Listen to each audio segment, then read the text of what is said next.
Awesome. Good afternoon, everybody, and my West Coasters, good morning. My name is Marvick Fernandez, and welcome to our FACES webinar. We have a jam-packed webinar filled with some interesting information. We'll just jump right into it.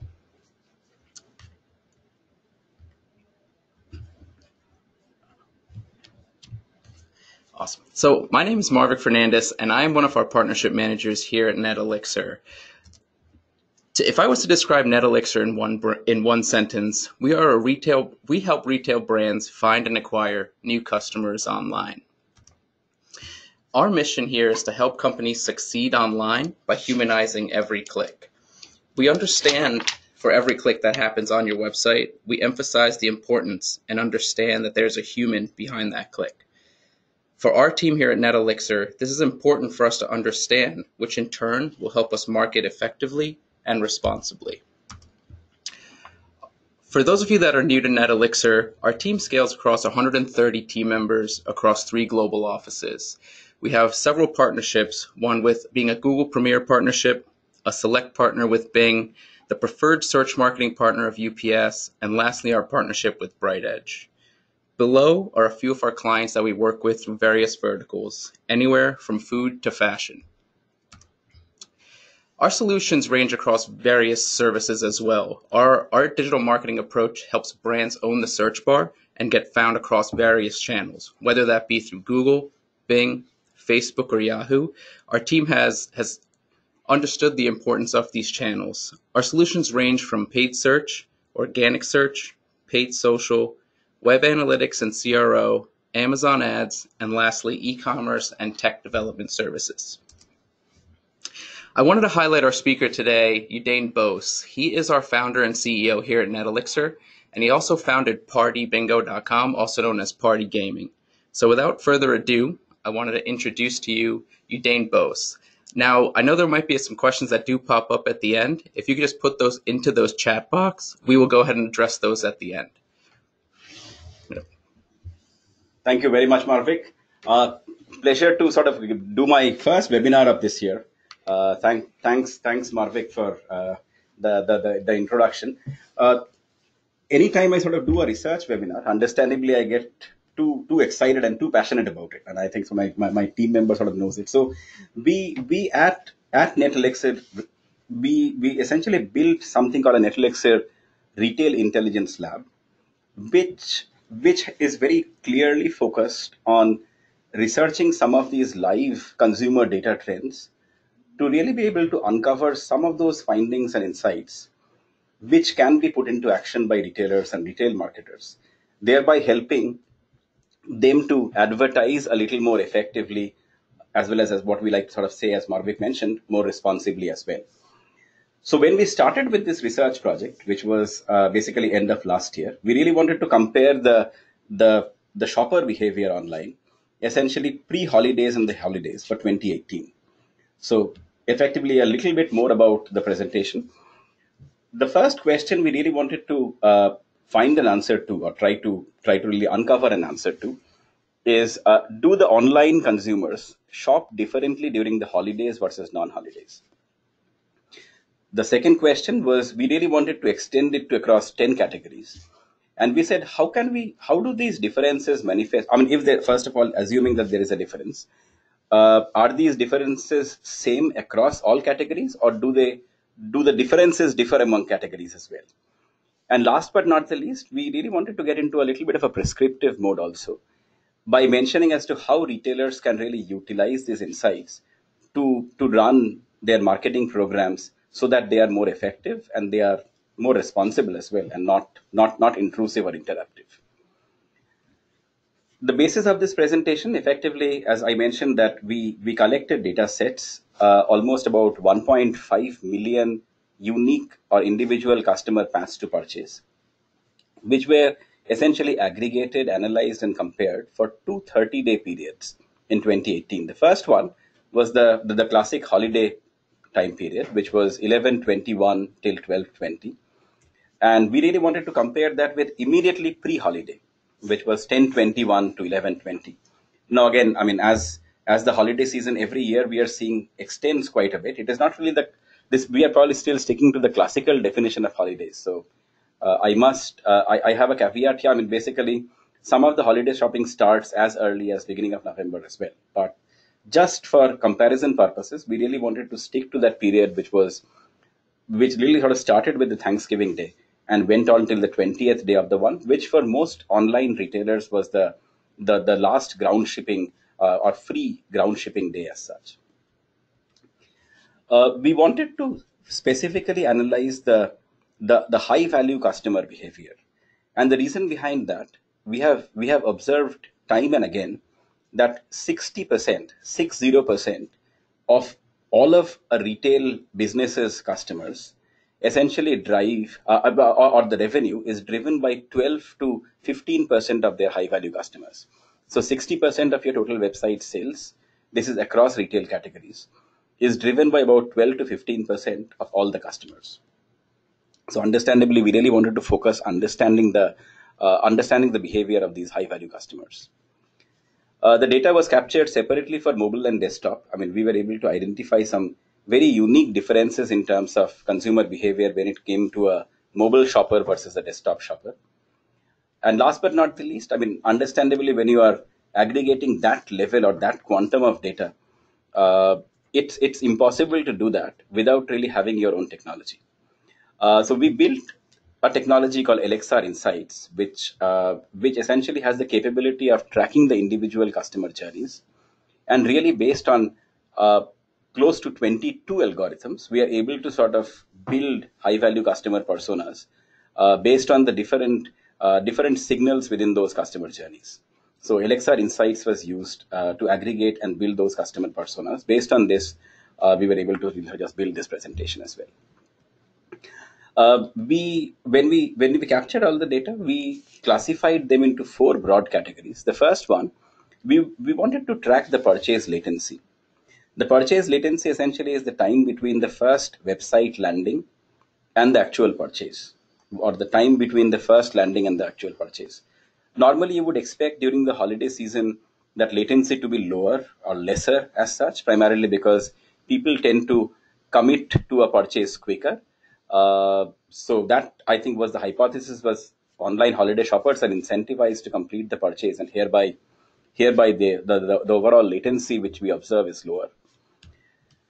The second one was cart size. So essentially, we tried to understand as to how does the average order value and number of items in the shopping cart changes between holiday and non-holiday. We also wanted to compare the top day parts. We fundamentally tried to answer a simple question as to when do people really start their search process. When they are interested in buying something, is there a particular time in the day when they are more likely to start the search process? And specifically, since we were focusing on the high value customers, this was all pertinent and relevant for the high value customers. The same question was answered even for the actual purchases made, not just the first visit on the website. And last but not the least, we also wanted to segregate and segment and identify the impact of mobile. What percentage of the first time website visitors were really getting driven through mobile devices? What percentage of overall online sales was contributed by mobile devices, etc. So with that in mind, and using the LXR Insights technology, we started building those high value customer personas. For today's presentation, just to sort of simplify, we really wanted to focus on one of these categories that is a part of our research, which is women's apparel. Now, the other categories that we have researched are art supplies, B2B. We did the research for home furnishings. We did the research for promotional products, pet supplies, home improvement, sports, and grocery as well. So effectively, though the presentation today is going to be focused entirely on women's apparel, but I think fundamentally, I think the presentation has quite a few questions which are equally applicable for any other category as well. Also, the research that we have done, and you can download the research netlexit.com/ypaper, is basically we have research done and those stats for each and every category which has been mentioned out here. So coming to women's apparel, we try to just take some stats. Typically, starting with latency, which is the time between the first click or the first landing on the website and the purchase. we saw that pre-holiday actually was 2.24 days, which went up to 2.43 days during the holidays. That was quite interesting because normally you would expect during the holidays the overall latency to be a little lesser, right? So understandably, we were trying to figure out as to why essentially did the latency actually go up. The AOV is pretty much in line with what our expectations were, so no surprises there at all.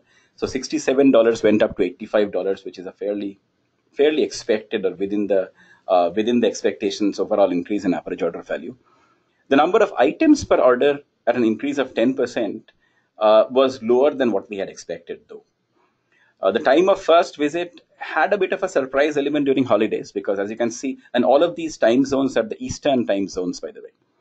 So during pre-holiday time, which is the first initial period in October, the time of first landing on the website, when we are sort of reverse engineering the actual purchases and the customer journeys, was 10:01 a.m. So roughly around 10 in the morning. That time of first visit during the holidays, very interestingly, shifted to 1:46 a.m. Eastern. Now, I must say that there is definitely a skew between the mountain time due to the mountain time zone, the Pacific and the central time zones as well. But it was very interesting. I mean, people during holidays apparently start their research process or land on the website fairly late in the day. The fundamental question is it because most of the promotions get changed at that time, which are essentially driving this rather unique and a substantial difference in terms of when people start the search process? The second one that we tracked was the time of purchase. So 10:45 a.m. again, that's pretty much consistent with what we have seen not only during the pre-holiday time, but pretty much rest of the year as well. That shifted a little bit to 11:48. Just pre-lunch session was when the maximum amount of purchases were getting made by the high-value shoppers. The first visit driven through mobile devices increased from 44% pre-holiday to 48% during holiday season. So almost about half of all the website visitors were essentially driven through a mobile phone. And last but not the least, the mobile purchases went down a little bit from 43% to 41% during holidays. Very interestingly, I was just trying to do some reference checks and go back to the 2016 holidays, where this percentage of mobile purchases was as low as 17%, 17% for certain categories. I think the highest we had at that time was about 26% back in 2016. So understandably, mobile is the future. It probably is the present and the future. Moving on, I think the goal was essentially how exactly can we tie in. So we have these numbers. So what? So what are those search marketing tactics that can really enable us to win such high value customers? We know we probably understand a little bit more about high value customer through this customer persona mapping. But what are those search marketing tactics which we can really deploy or activate essentially to win more of these? So from that perspective, I think as we were discussing as to how to really conduct this webinar, we felt that it should be a bunch of questions. The reason we sort of wanted to put those questions out there, because as I mentioned, the example that we have is only for the women's apparel category, but the research has been done for 10 categories, etc., etc. But we really wanted these questions to be applicable for all of you out there, all of you who have a retail business, primarily because it is equally applicable for every retail business. So hence, what I would present over the next 3 or 4 slides is a list of questions. These questions essentially would help you to build a marketing program. I wouldn't say only a search marketing program, but an overall, I would think a retail marketing program or an online customer acquisition program based on these consumer insights. So the first point, I think the first area or the aspect that we really wanted to focus was the first website visit, right? When did the person really first land on the website? And the two data points that we essentially referenced in this case was the time of first visit and what percentage of these first visits were essentially driven by mobile. So the first question from that I would believe that every retail marketer should be asking, what was the referring source? Where did the shopper come from? That again sort of means that you would really need to activate obviously the source tracking, which would be a part of your channel analytics program as such. The second question if it was a search engine, and the reason I sort of mentioned search engine here, because at Netflix we work with over 22 women's apparel retailers, and we saw across the board about 31% of the first visits were driven by Google organic listings.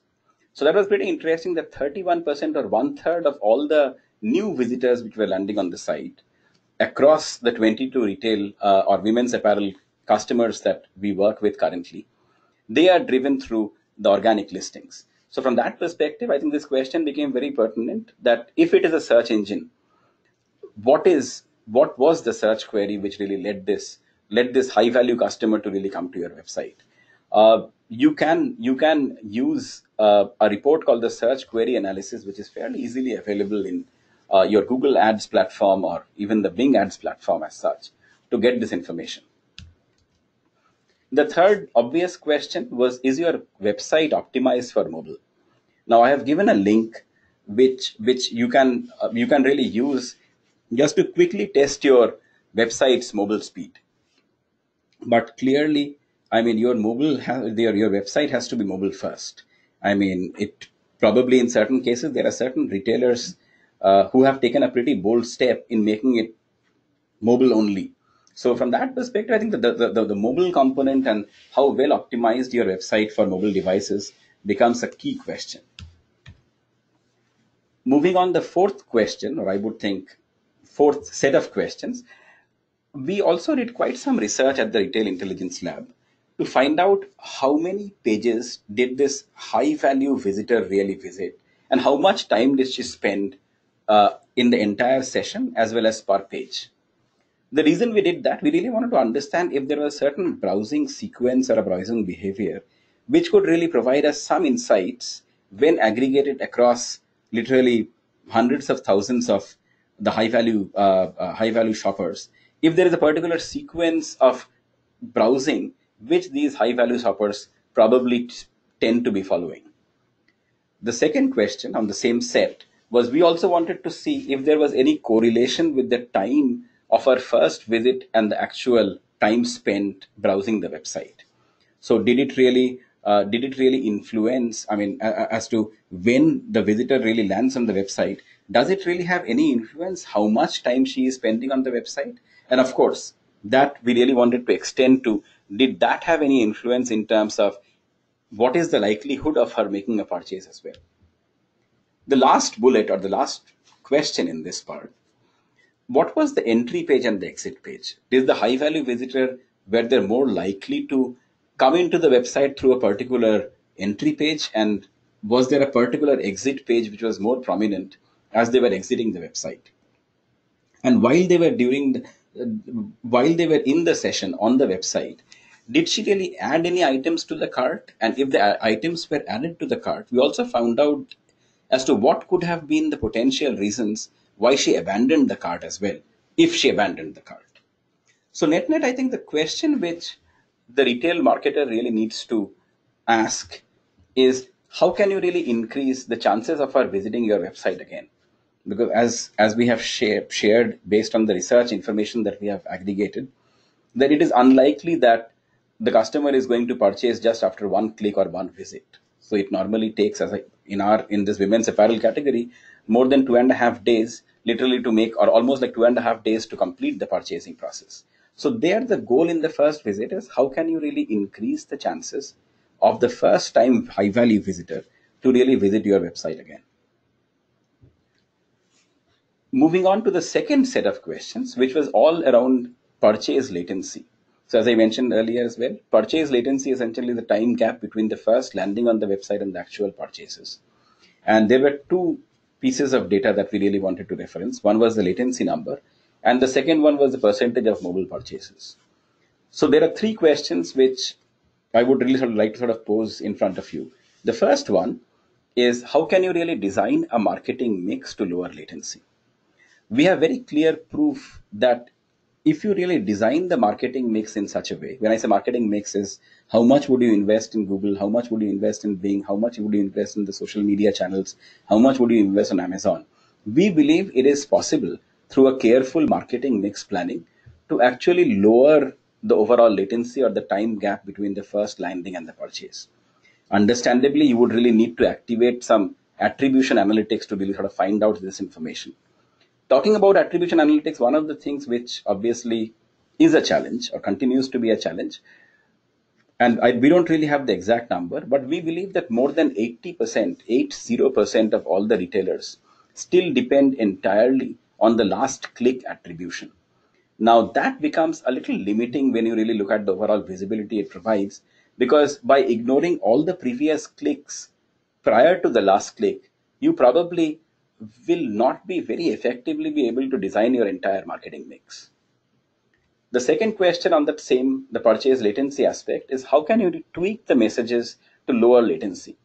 Now, there are some substantial amount of studies that has been done by our content department. In fact, we call this initiative the Ad Lab within Netlixir, where we are constantly doing those A/B tests of those different ad messages and just tracking the time. When we are tracking the time in terms of how long did it take for the person to convert, if you had a particular ad copy or an ad text show up versus another ad text show up. So we call this part the creative testing. Obviously, there are other variables that we track as well. What was the impact on the click-through rates?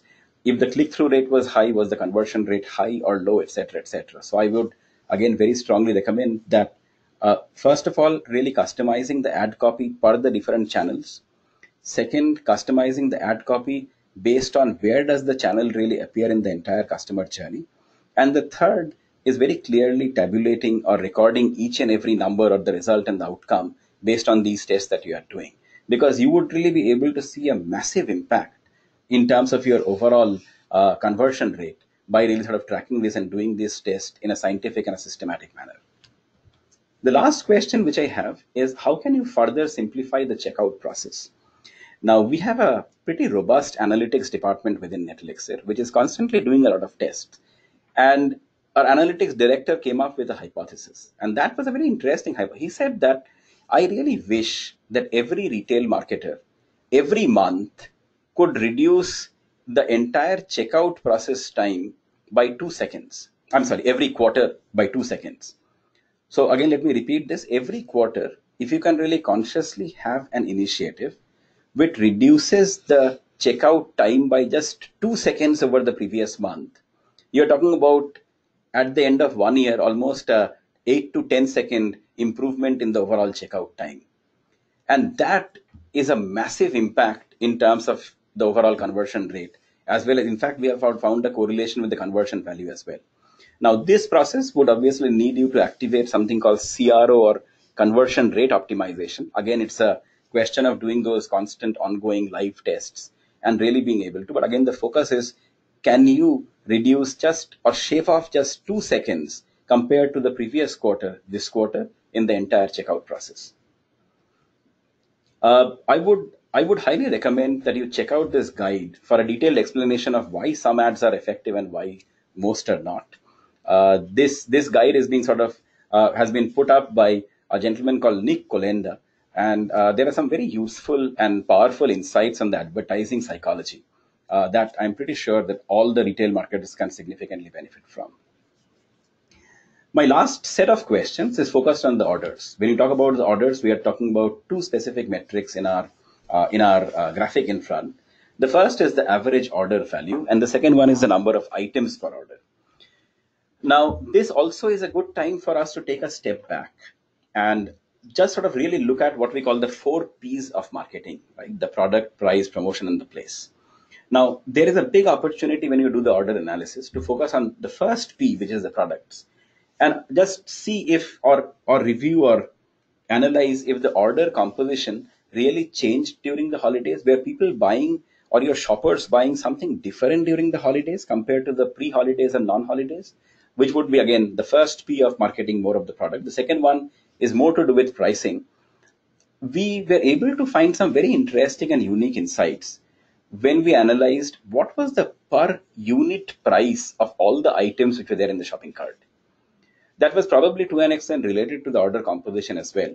But again, understanding as to what is the unit price of each item in the shopping cart. I mean, you can take it further by looking at the unit margin of all the items that are in the shopping cart as well. I think is something that we would recommend as well.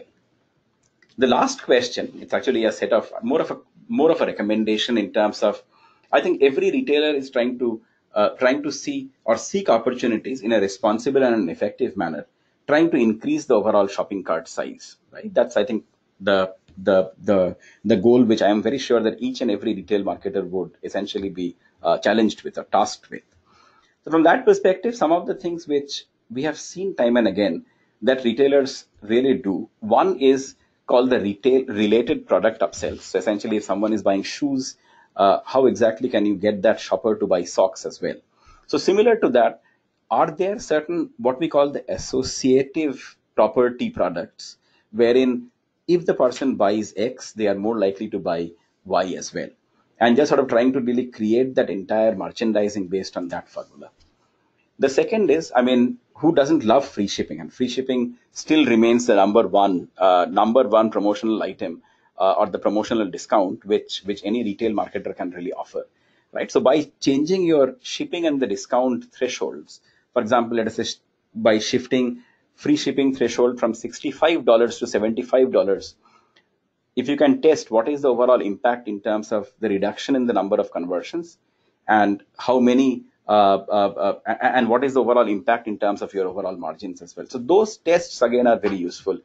I know I have been very clearly emphasizing the importance of tests, but honestly speaking, being the fanatical bunch that we are, I mean, it's very important for us to constantly keep emphasizing the importance of constant testing, because the overall landscape is changing so quickly. There is absolutely no other way for you to really expect what really worked yesterday would work for me today as well. The last component, and where I'll probably have a couple of things to say as well, is the smart product bundling. So think of it this way: that are you really creating those product bundles in a way which appeals to your customer? Since we have been working with significant number of retailers. In fact, currently we work, as Marvik said, that more than 130 retailers at this point in time. We have so far have been fortunate enough to have an opportunity to work with more than 450 retailers so far. One of the things that we have seen, which some exceptional retailers are able to do to great success, is how do they understand the customer's preferences and create those product bundles accordingly. So I have an article that I would really like to refer all of you to whenever you get time to sort of check out. This is done by CMU, a couple of PhD students, but it will give you a much deeper understanding, a very academic as well as a very practical, number-oriented understanding of how exactly should you be bundling products so as to be able to increase your shopping cart value. So I will just sort of summarize what I presented in the last few slides. So building successful campaigns is not easy, but at NetElixir, we have been able to recognize substantial amount of success by first understanding who the high value customer or the high value shopper is. And as I mentioned, the reason being 12 to 15% of your high value shoppers account for more than 60% of the overall website revenue. So it makes sense to focus on the high value shoppers. By understanding that, and by sort of maybe solving some of the problems which I sort of shared with you, those questions, you'll be able to better design your channel mix. You'll be able to engage in much smarter creative testing. You'll be able to optimize your 4Ps of marketing a lot better. You'll be able to conduct analytics and conversion rate optimization in a much more action oriented way. Remember that 2-second rule reduction on a quarterly basis. And obviously, you'll try to sort of just really sort of want to have or adopt an approach which really enables you to be mobile first and that much more relevant for your customers as well. At the end of it, I think it's all about effective and responsible advertising, which the high value customer persona and understanding that really helps you to do. Because that is really what is essentially all about when we talk about humanizing every click, because every click is not really a click. It's actually a human being who's taking time, who's spending their precious time trying to sort of click on an ad that you have sort of produced probably in some channel and come to your website, right? I think that's the fundamental of any advertising. And how can you really engage this human being? That's what NetElixir is all about, which is humanizing every click. So I would love to have your questions at the end of it, but let me, for the last couple of slides, I know we have exceeded the time limit a little bit, but pass it on to Marvik. But thank you very much. Thank you, Dan.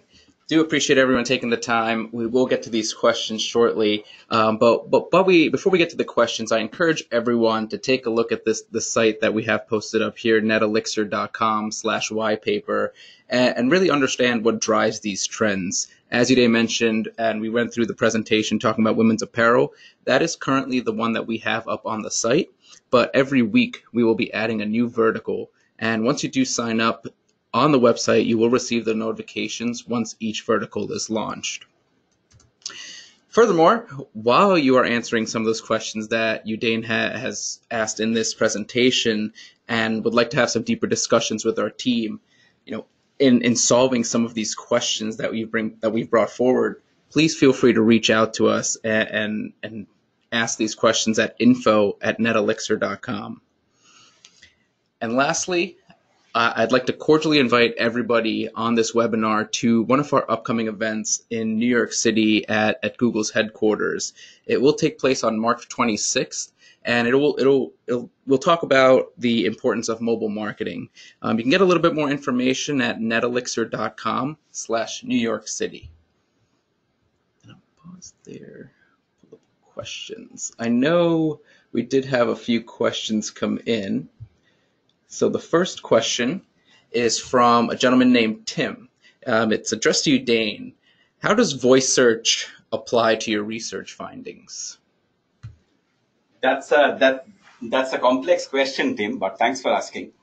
I think the way that we are really looking at voice search, it makes it really difficult to sort of directly answer the question, because the voice search queries, essentially, Google doesn't really report those queries separately. But what we can very clearly see and observe is if you are able to run some separate tests whereby a particular website, or you sort of just have certain set of keywords built around certain contexts which are important for your business, and that can be really sort of activated only through voice search purposes. So by doing those separate tests, you can probably sort of develop a little bit of a correlation in terms of what are those voice search results and what is the overall impact on the website. But again, since Google doesn't really, or when I say Google, I'm talking about Google and Bing as well, they don't really separately report the voice search keywords as of yet. It's very difficult to sort of track back entirely. So that's, I think, what but great question, Tim. Awesome. Thanks, Udain. And I believe those are all the questions that we did have that came in. But again, if there are any questions or concerns that do come up, I urge you to reach out, info@netelixir.com again.